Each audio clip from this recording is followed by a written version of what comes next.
Hello and welcome back to Inquisitor Martyr. Last time we finished up our Void Crusade, and I'm holding off on running another one just yet, even though, as you can see, I can run anything. I did not realize I had that many Ivory Void Shards, but yeah, I can run anything I want. But for now, just to kind of build up some better gear experience, and to try to up my Ordo rankings, because even though it's a long grind, I really want to start getting these ranks up. Because as you can see, you can get a unique Tarot Seal, you can start buying Archaeotech relic items, eventually I can get bonus damage against Xenos, against Rebel and Heretics, and then against all demons, and that 10% is noticeable. So for now, because the update allowed it to, Intel now provides a boost. And can give...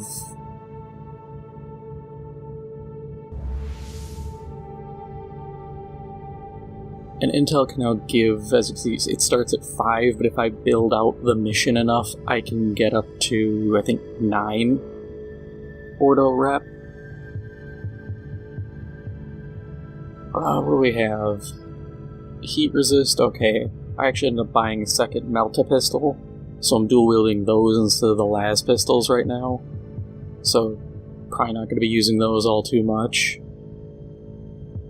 I don't know if I really want to gamble too much on powering these guys up.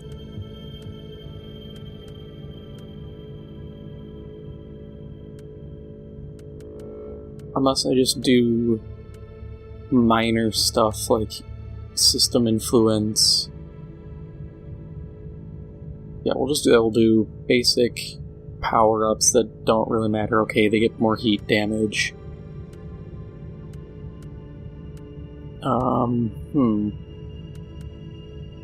We'll give a bonus to champions, warp resist. Easy, I don't deal warp damage, so I don't care. And then, yeah, let's just toss... Is there anything better? We'll give Horde extra health. That doesn't matter all too much. Okay, so I get 8 Xenos rep out of this. 9, effectively 10,000 XP, which I have a 100% XP booster for 5 missions, so that should help, but I don't know if that applies to end of mission rewards or just per kill rewards.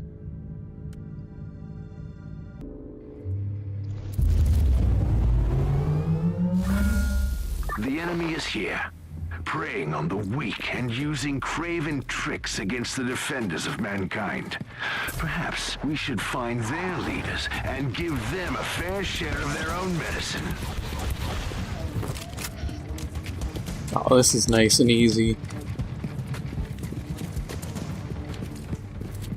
But by the time this video comes out, it'll be about a week old, but apparently Activision Blizzard is getting sued again for more stupid shit that they keep pulling.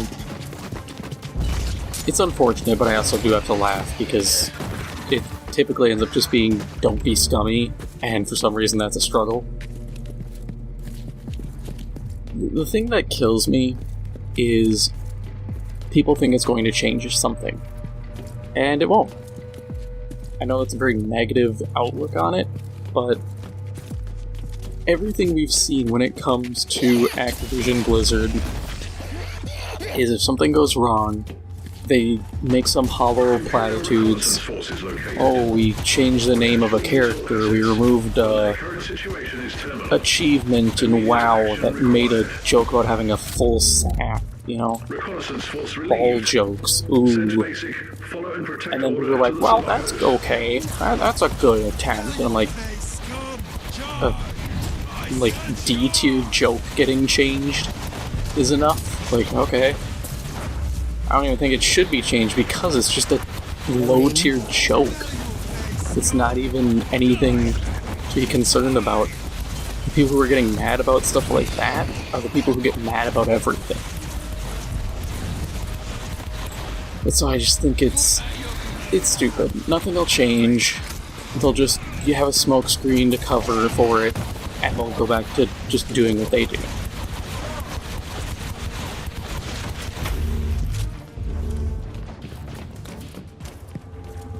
But what do I know? I'd like to see actual tangible change, but it's not gonna happen. All we're gonna see is, as we've seen with some journalists already, there was one studio, it was a bunch of white dudes who started another studio. You know, nothing wrong with that.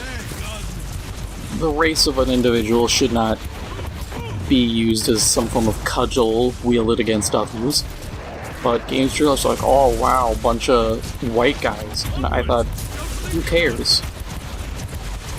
I genuinely do not care about the race, the ethnicity, the religion, the sexual orientation, none of that, of individuals.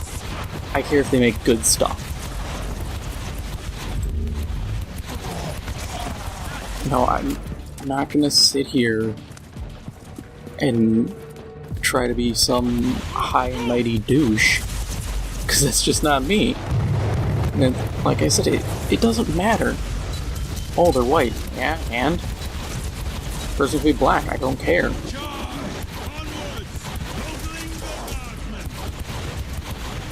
We've seen people of pretty much every race make good things and bad things. You know, judge people by their work and how they conduct themselves.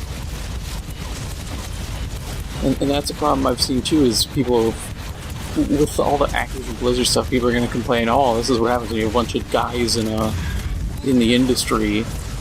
And there's a difference between bro culture and dude culture. Dude culture is just, you know, dudes. Just hanging out, liking video games, having a passion for what they do, and just a bunch of guys. Hell, women can join in on dude culture. Because it's not strictly relegated to men. Bro culture is more of the frat house, you know, Greek system kind of mentality, which is what was going on in Activision. In Blizzard specifically, but I think it kind of spread out everywhere. But in the end, that's an issue. You know, don't come into work drunk. Don't hit on your coworkers. Don't share nudes of your coworkers. Don't relegate your work to underlings and then just sit around playing Call of Duty while you're supposed to be working. Basic things that I think any decent human being would go, yeah, you probably shouldn't do that. Target locked.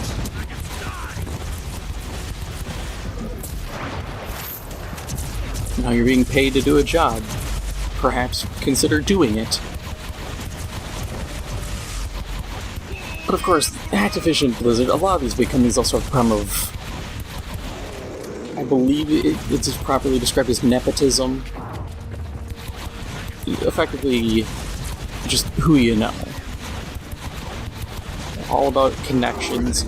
Oh, my buddy wants to get into the game industry. He's dumb as sand and doesn't understand a thing. But he's my friend, so give him a job. Ubisoft has had reports of the same issue. And considering how some of their games have gone, I wouldn't be surprised. You can't tell me, with all the effectively asset flips they've done, and just re-skins of games, that they don't have a alarming degree of nepotism. And of course, stuff like that can be remedied quite easily. It's just whether or not it actually gets done. Loading.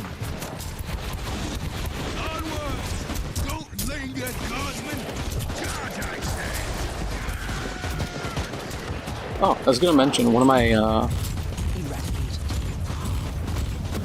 Melta guns, wow, this thing does terrible damage because these guys just damage resist. But it has a chance on kill to make enemies explode, which is pretty nifty.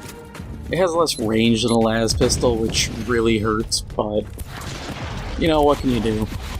It's not too terrible. It gets the job done. I slay in my name. 133,000 HP.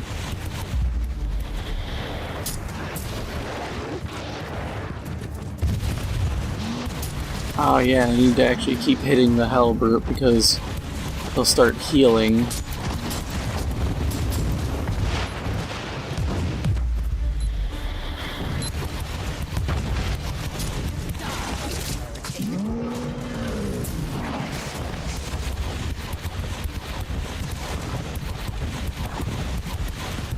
Oh yeah, I also got the skill that on physical hits, it applies physical vulnerability, which I think is that one skull with the crosshairs on it, which works out really well considering this gun, the needle rifle, is physical and then toxin, so I do apply a bunch of vulnerability.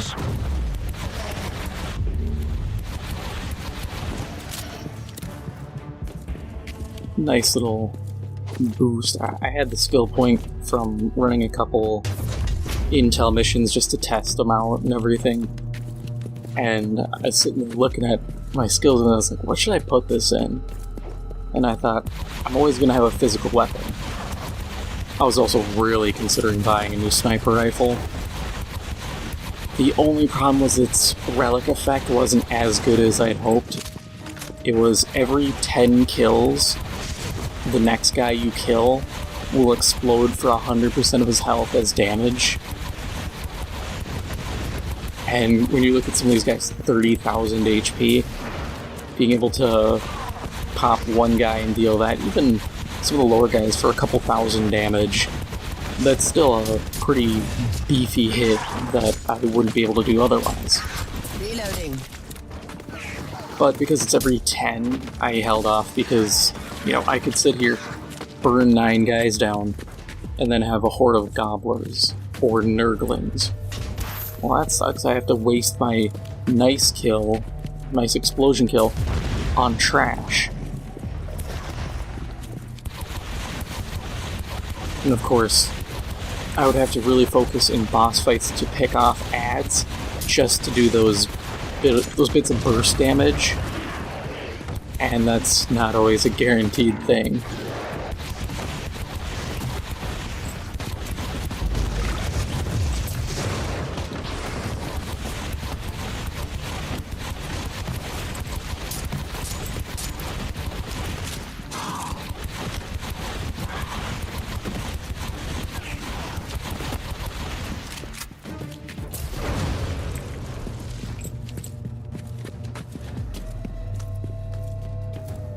Target locked.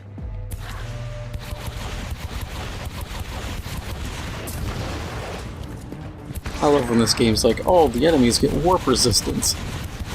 I don't think I can even deal warp damage. I think the only character who can is the Psyker. Which I understand, but also it kind of sucks because then that damage type is exclusive, and then the vulnerabilities or damage boosts always end up being kind of a dead slot that you have to re-roll.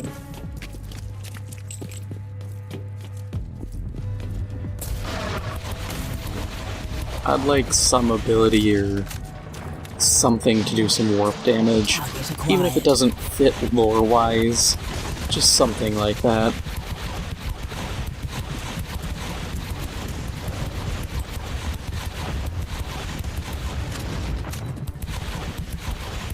Or I'd like to see, I think it's Kulex's assassins. One of them has like this, kind of like the needle rifle here, but it's a pistol that can turn people into goo. I think that'd be cool to bring into the game.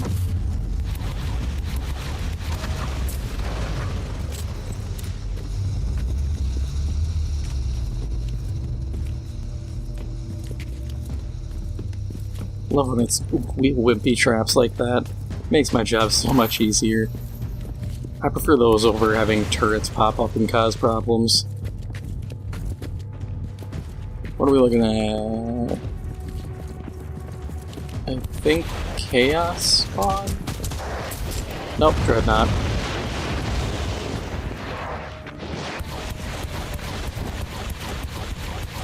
Might as well pick off everyone else first.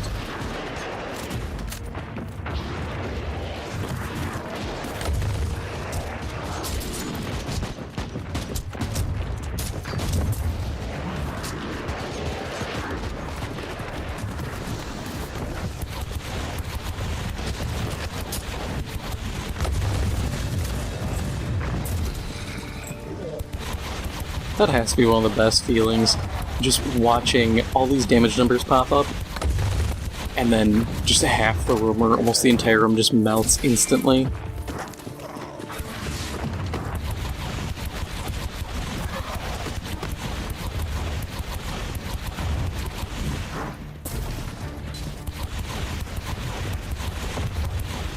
Recoil unclean.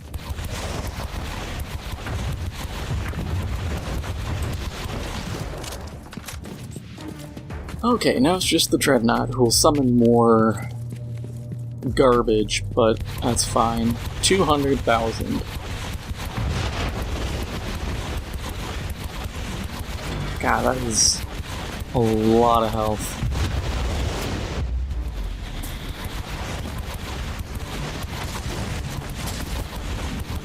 But all things considered, he's already a quarter of the way down.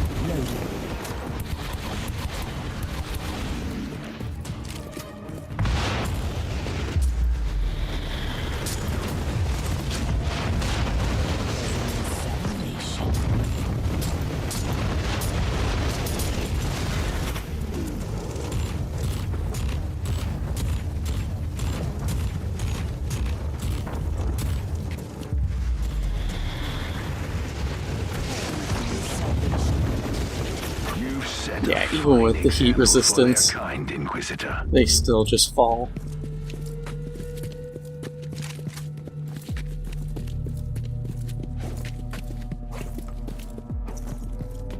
Oh, no loot chest? Oh well.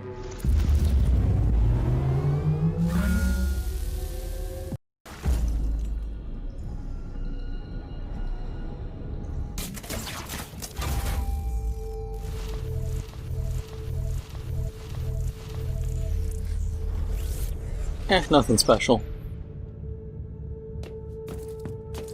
Let's see, that would bring me up to... Who'd that boost? I think that was Xenos. Yeah.